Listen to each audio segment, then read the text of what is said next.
Hello guys, welcome to another one of my Battle Breakers videos. This time around we're going to be looking into the light element version of Kassidor. In order to evolve him from Demon Scourge to Demonbane, you need to spend ceremonial armor. I'm leaning more and more towards the light element version that ignores defense, counter, and reflect as a passive, and that is pretty cool. Besides that, he has a double reflex attack, a combo with a chance to double strike on top of critical, but he doesn't have any reflex defense, so no dodging, which is a bit different for an archer, but definitely very nice to have a double strike chance. It is probably my favorite ability in the game, the ability to attack multiple times.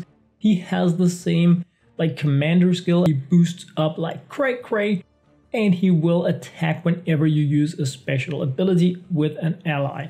Everything else works pretty much the same. He deals up to 30% damage. That's 30% of target's maximum hit point, capped at 1200% of his attack when using the special ability. He ignores defense and shield, and well, that's pretty much like the go on him. He is an archer, so he will break armor, making it easier for you to deal damage with other heroes. He has more health than the dark element version, and then he deals less damage. 5 turn cooldown on the ability, 45 mana. A pretty like solid hero, I would say. Is it a must-have hero? Not in any way, but definitely something I feel you should secure if you can in any way do it. Let's dig into 2211 to see how it falls out. Alright guys, we're heading into 2211 Forgotten Lands, and this is a completely different like setup than what we had in the previous video with the Dark Kassidor. Now I have Kassidor Demonbane, the light element version, still using Jellyfur Mahoney to like confuse things so that we have board control. And just as I did that, light element Kassidor, that is a commander, like dealt his first freebie attack, healing up with Lifebringer Cilicia that I brought in this time around. Kassidor gives us a free attack using Sun Wukong for clones, because when the clones create more clones, Kassidor will go cray. And look at the ability that Kassidor is using here. Look at the crazy light power effect. I mean, that looks amazing. So now we have a hero that can double strike and that can ignore defense, ignore counter, ignore reflection. Ignoring reflection, in my opinion, is huge because it is one of the few things that can really like gank a player setup. It is when you get your things thrown back in your face. Now, I need to drag out this battle, making sure that I have Jellyfur hurting Silent Blade into stealth mode. Look at that. Look at how crazy double strike is. Wow. That is just the basic ability that comes with Kassidor Demonbane. I mean, I'm already sold. This is the first room, and I already feel this is the superior evolution of Kassidor. Let's check out Blade Dancer Claire and see if we can do some cray amazingness in here, of course. Starting out with this stuff here, getting freebie attacks. It is so fun to play with this.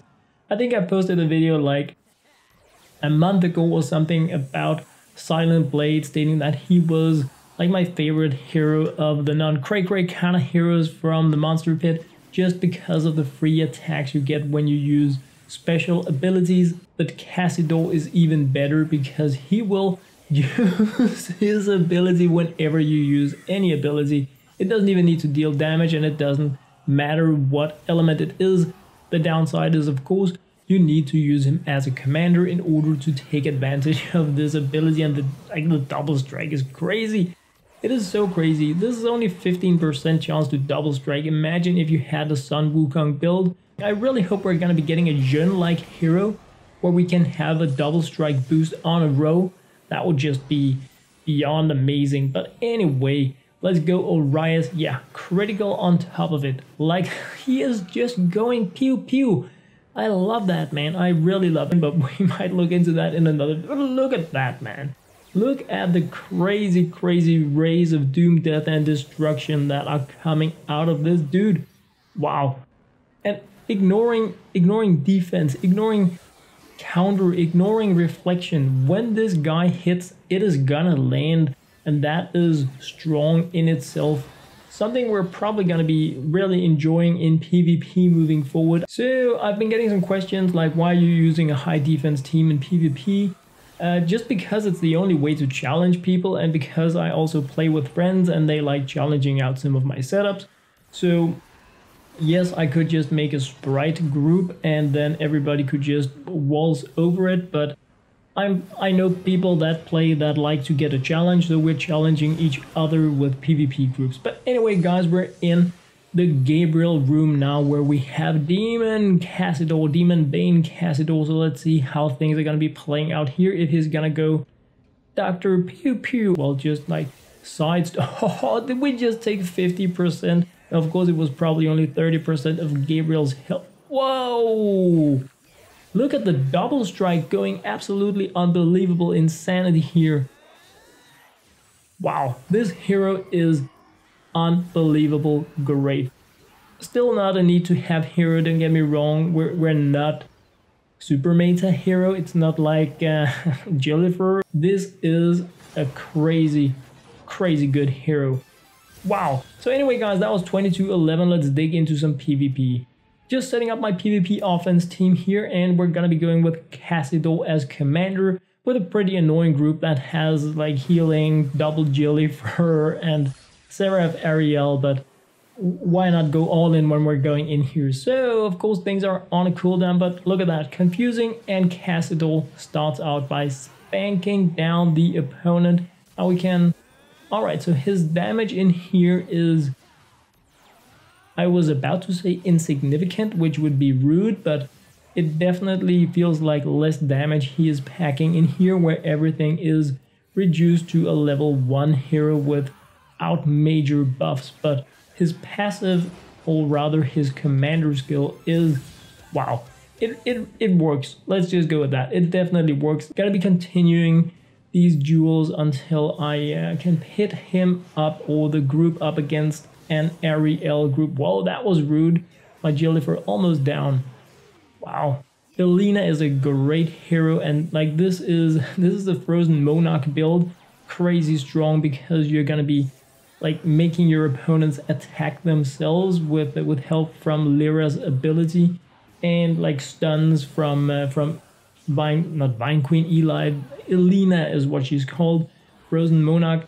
I've been wanting to make a Frozen Monarch video for a very long time, so it's probably going to be coming in the future, because I do have all of the current Frozen Monarchs. I hope we're getting more. I love tribes in games. Running out of mana means that it is harder to use abilities, which means that the passive, the commander skill from Kassidor is less likely to trigger, because you need mana to use special abilities, and that is where you get the free attack. So this is definitely something worth keeping in mind if you are using Kassidor. He is highly dependent on the mana of the other heroes in the team, unless you have some really low cost abilities. Wow, Elena, you're dragging out my time, girl. This can also get really tricky. This can get really tricky, but we shall see what we shall. It's on auto now, guys. Alright, pew pew. What's happening? Nothing.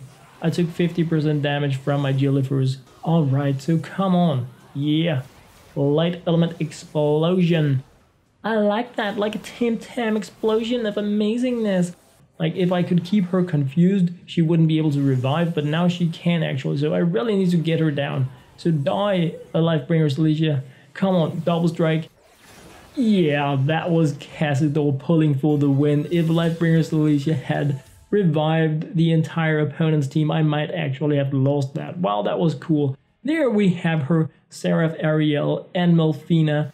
We even have Sexy Paints with a Fire Hammer chick in there as well, and of course an Angry Rampage kind of dwarf. So this is an RPG group, that is for sure. Oh, and we have Revival. We have Diochan the Artful. One of you guys asked me, have you been playing with her? Have you looked into her? I played with her during progression. She is pretty cool, fun, and amazing. Definitely a hero I want to be looking more into as well, now that I have more or less completed the game.